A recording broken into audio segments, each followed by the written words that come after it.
네, 안녕하십니까. 좀 더 정확한 중국 경제 이야기 차이나 이코노미 채널 CC입니다. 오늘 중국경제금융연구소 전병 소장님 함께 하셨습니다. 안녕하세요, 소장님. 안녕하십니까? 네, 미국 전쟁 대예측 시리즈 저희가 신년기획 특집으로 진행하고 있는데 벌써 오늘 8번째 시간입니다. 과연 올해 몇 번째까지 시리즈 진행할지 상당히 궁금한데요. 상당히 계속 이어지지 않을까 생각을 해봅니다. 오늘은 이 양회를 앞두고 있는 상황에서 이 14차 5개년이 굉장히 중요하잖아요. 이 5년 단위 계획을 세웠는데 지금으로부터 향후 5년 뒤에 중국의 모습이 미국을 따라갈 것인가 아니면 일본을 따라갈 것인가라는 중요한 기로에 있는 것 같아요. 어떻게 보시나요, 소장님? 네, 그래서 이번 양회의가 오늘부터 개방이 됐는데, 키는 이제 14.5 계획을 자세히 보셔야 될 것 같아요. 예. 그래서 14차 5개년 계획의 어떻게 보면, 전모라 그럴까? 이게 이제 양회의 때 발표가 되는데, 오늘 정협 기자회견에서 이제 14차 5개년 계획을 얘기를 해요.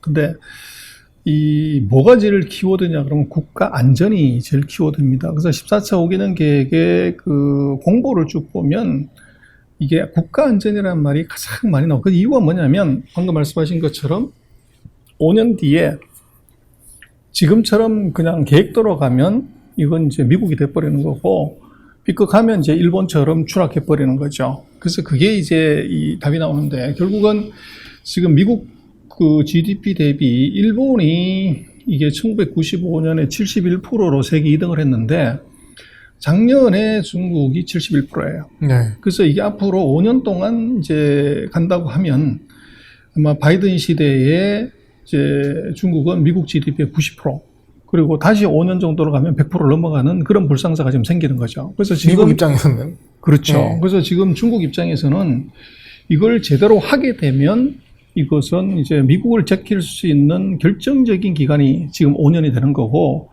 미국은 이걸 좌초시키면 이제 다시 1등 오래 가지만 이걸 못 시키면은 1등의 자리를 위협받는 아주 그런 이제 민감한 시기가 바로 5년이죠. 그러니까 넘으려는 자와 막으려는 자의 싸움인 5년이네요. 그렇습니다. 네. 그래서 지금 중국이 미국의 7할 정도로 커졌지만 사실은 이걸 안을 이렇게 들여다보면 지금 이게 중국이 잘한 것도 있지만 오히려 미국이 헛발질해가지고 자살골 넣는 바람에 이제 이런 현상이 나타나요. 그래서 이게 2008년에 글로벌 금융위기 때 이제 미국이 헛발질하는 그 사이에 중국이 컸고, 또 지금 2019년, 20년에 코로나19가 발생한 것을 이걸 미국이 제대로 컨트롤 못하는 바람에 중국은 그대로 갔고 미국은 추락하는 바람에 이런 일이 벌어진 거죠. 네. 그래서 그렇게 놓고 보면 2001년에 WTO에 미국이 중국을 가입시켜준 것도 이것도 헛발질이었고, 2008년, 9년에 글로벌 금융위기도 미국이 불질렀고, 이번 코로나19도 이거 관리 미숙이었다는 거죠. 그래서 중국이 잘한 것도 있지만 미국이 헛발질하는 바람에 중국을 키웠다. 이제 그렇게 볼 수가 있을 것 같아요. 객관적인 입장에서 얘기하시는 거죠. 그렇죠. 예. 그래서 지금 이 71%원 여기에서 이제 문제가 되는데, 그래서 뭐를 좀 보고 싶냐 그러면요. 지금 중국이 인당소득 $10,000예요.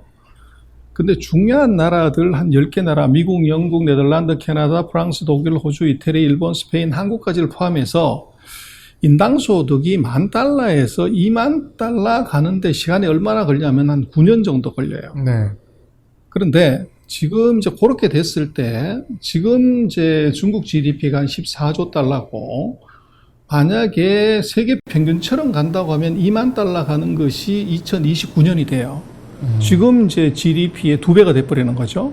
그렇게 되면 중국 같은 경우에 지금 71%인데, 지금 71%가 만약에 2배가 된다고 하면 2029년이면 당연히 미국을 추월하게 됩니다.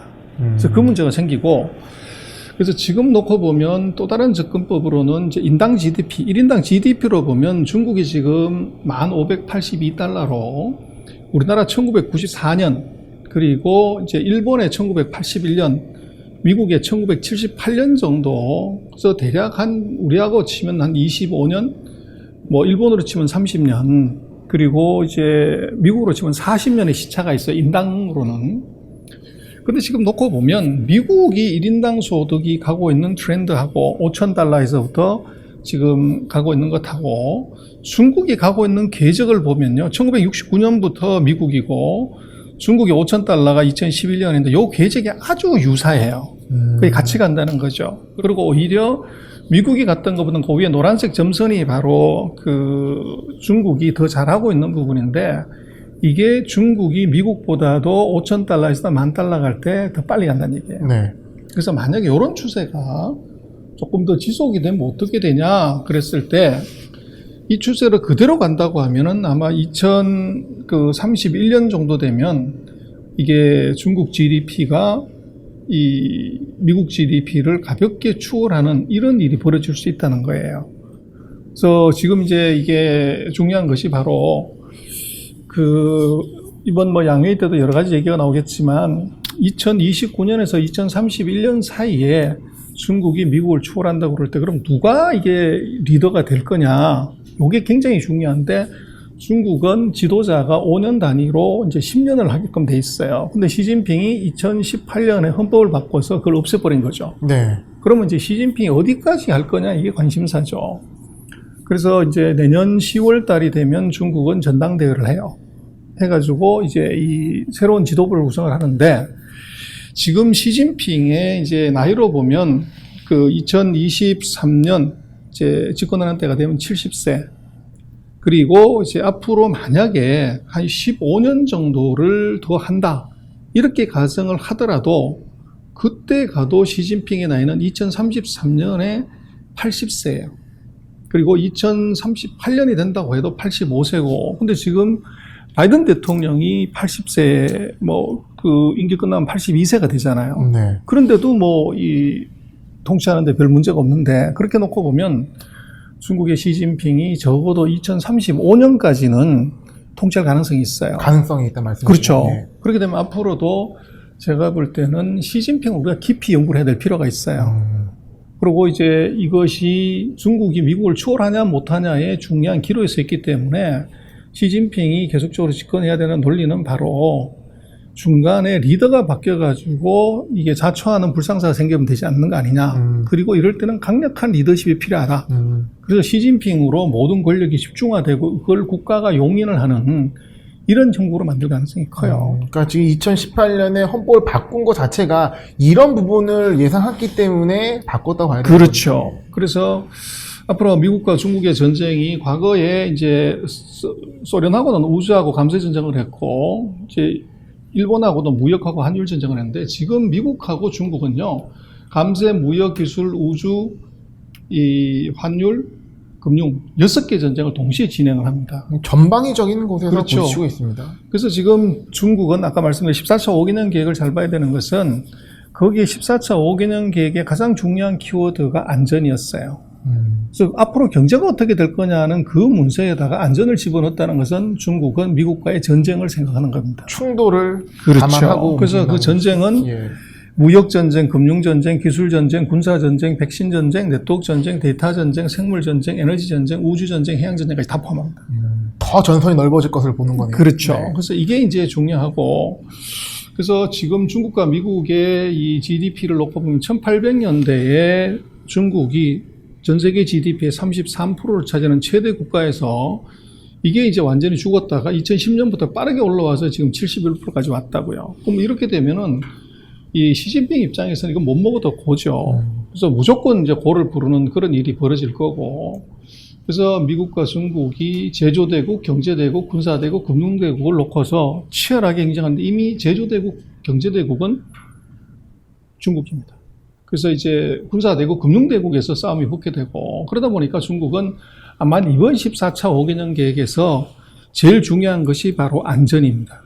그래서 이게 안전, 혁신, 이제 개방 요렇게 이제 얘기를 해놨고 그래서 이 안전의 안에는 군사, 영토, 생물, 네트워크, 기술, 경제가 다 포함이 되는 이제 문제고 그래서 지금 앞으로 5년 동안에 중국은 성장에다가 안전을 반드시 감안해서 봐야 될 필요가 있다. 네. 그렇게 얘기를 할 수가 있고 그래서 이게 안전이 굉장히 중요한 투자의 테마가 됩니다.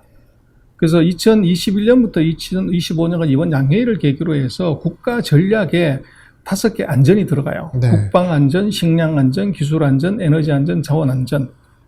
그래서 지금 우리가 뭐 전기차에 꽂혀서 한국이 막 이제 가지만 중국을 바라볼 때는 이제는 전기차 일변도에서 소위 말하는 시큐리티 산업, 미중의 전쟁의 과정에서 나타날 수 있는 안전산업에 대해서 관심을 많이 가질 필요가 있다. 그게 14차 5개년의 가장 첫 번째 키워드이기 때문에 그렇다면 그렇죠. 그래서 제가 볼 때는 이번 14차 5개년 계획에 그 이번 양회의 때 나오는 핵심적인 아마 정책이 7가지가 나올 것 같아요. 네.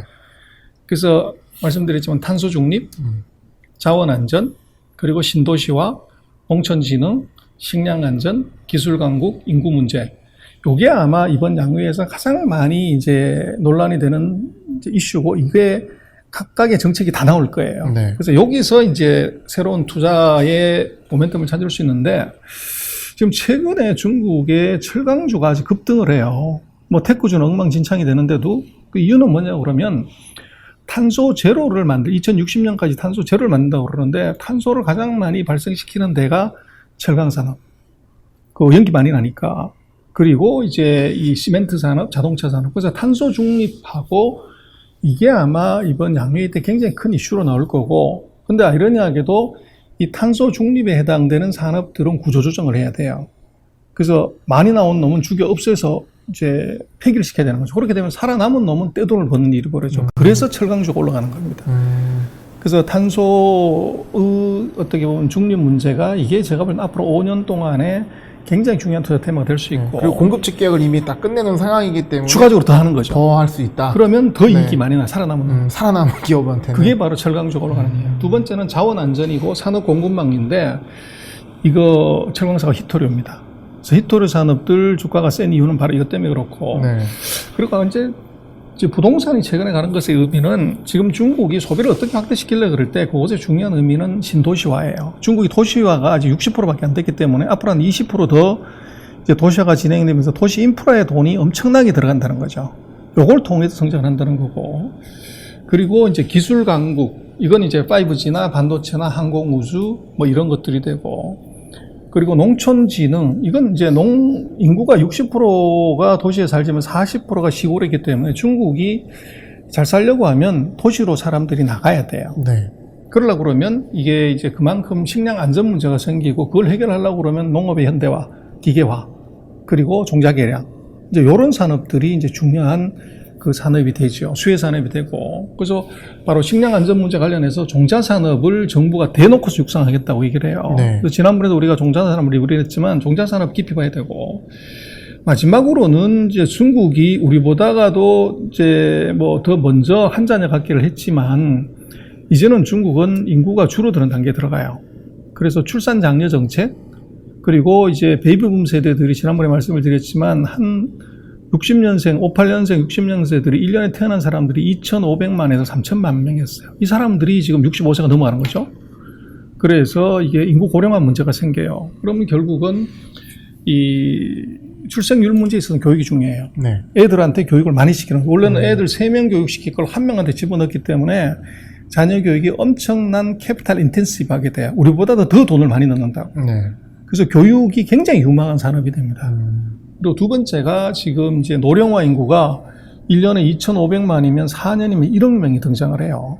그래서 이 헬스케어 산업, 이게 아마 14차 5개년 개각 기간 중에 굉장히 중요한 산업으로 등장할 겁니다. 네. 그래서 그 미중의 전쟁에서 우리가 좀 봐야 되는 것은 이런 한 7가지 그 중국의 미래 트렌드, 요게 이제 관련되는 산업들을 좀 깊이 볼 필요가 있다. 네. 그래서 뭐 양회의가 어느 정도 정리가 되어 정책이 나오면 이 7가지 산업에 대해서 하나씩 우리가 네. 한번 짚어보도록 그렇게 하겠습니다. 예.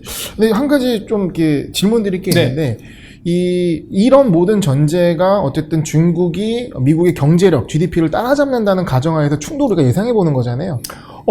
따라가고 안 따라가고 관계없이 네. 중국은 5년 동안 이거를 지속적으로 할 수밖에 없어요. 그러니까 사실 이제 이거는 경제력에 대한 부분인 그렇죠. 거고, 근데 그러니까 이런 격차가 유지가 되는 것이 어떻게 보면 글로벌적으로 안정할 것인데, 이 따라잡으려는 것과 막으려는 것의 충돌을 예상하는 부분인데, 어떤 미국 입장에서는 못 따라가게 하는 부분도 있겠지만, 미국이 좀 더 성장하면서 격차를 유지하는 전략도 있지 않을까요?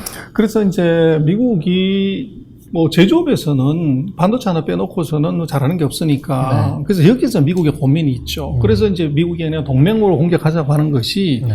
이런 이제 주로 내수 산업에 자원을 공급하고 부품을 공급하고 소재를 공급하는 나라들이 중국한테 브로킹을 하자는 거죠. 그게 미국의 동맹 전략인데 그게 이제 반도체, 배터리, 예를 들면 히토류 네. 이걸 이제 같이 전기차를 브로킹을 하자고 그러는데 문제는 뭐 이론상으로는 그런데 이게 시장이 다 중국에 있단 말이에요. 그래서 동맹들이 그게 쉽게 동조를 안 한다는 거죠. 아, 이 현상이 단순히 사이즈 얘기가 아니라 어떤 굉장히 그 촘촘한 네트워크와 질적인 어떤 문제가 더 심각한 현상이거든요. 그렇죠. 그래서 말은 좋은데 중국을 죽여서 거기서 같이 이제 거위의 간을 먹자 이러는 건 좋은데 문제는 저 거위가 알을 계속 낳는단 말이에요. 네. 그래서 그 거위를 죽일래? 그래서 미국도 마찬가지고 아까도 보셨습니다만은 이게 미국의 반도체 장비 회사들이 이게 중국을 죽여가지고 중국을 자초시켜야 된다고 하면서도 당장 내 장비가 안 팔리면 어떡해? 네. 그래서 기술을 그렇게 추격하지 않는 장비는 팔아야 돼라고 정부한테 로비를 하는 거죠. 네. 그래서 결국은 기술은 시장을 못 이긴다는 거예요. 시장을 가지고 우리 지금 소부장도 마찬가지였잖아요. 네. 우리가 시장을 갖고 있으니까 세계 최고의 기술을 가진 일본 기업들도 손을 드는 그런 문제가 있어서 제가 볼 때는 미국하고 중국의 싸움에서 바이든의 동맹 전략이 문제는 시장이 중국에 있기 때문에 전기차도 세계 최대 시장이 중국이고 반도체도 세계 최대 시장이 중국이고 히토류도 최대 시장이 중국이라는 거죠. 그래서 여기에 이거를 묵과할 수 없는 상황이다. 동맹이 네. 이게 일사불란하게 절대 움직이지 않는다는 거죠. 그래서 그걸 동맹을 움직이게 하려면은 미국이 거기에 버금가는 어떤 이익을 동맹한테 줄 수 있어야 되는데 네. 지금 뭐 미국 입장에서는 군사력 외에는 경제적으로 그 동맹국들한테 중국을 제재했을 때 손해보는 부분을 보상해 줄 수 있는 방법이 현실적으로 없죠. 네. 그래서 제가 볼 때는 바이든의 동맹 전략이 아마 기대보다는 좀 못할 가능성이 있다 그렇게 보여집니다. 미중의 갈등을 보게 되면 점점 이게 단편적이지 않고 복잡하게 흘러가는 그림이 전개가 되는 것 같습니다. 그래서 더더욱더 우리가 더 세밀하게 그런 분들을 분석하고 대응 전략을 살펴봐야 될 것 같습니다. 소장 오늘 네, 감사합니다. 고맙습니다.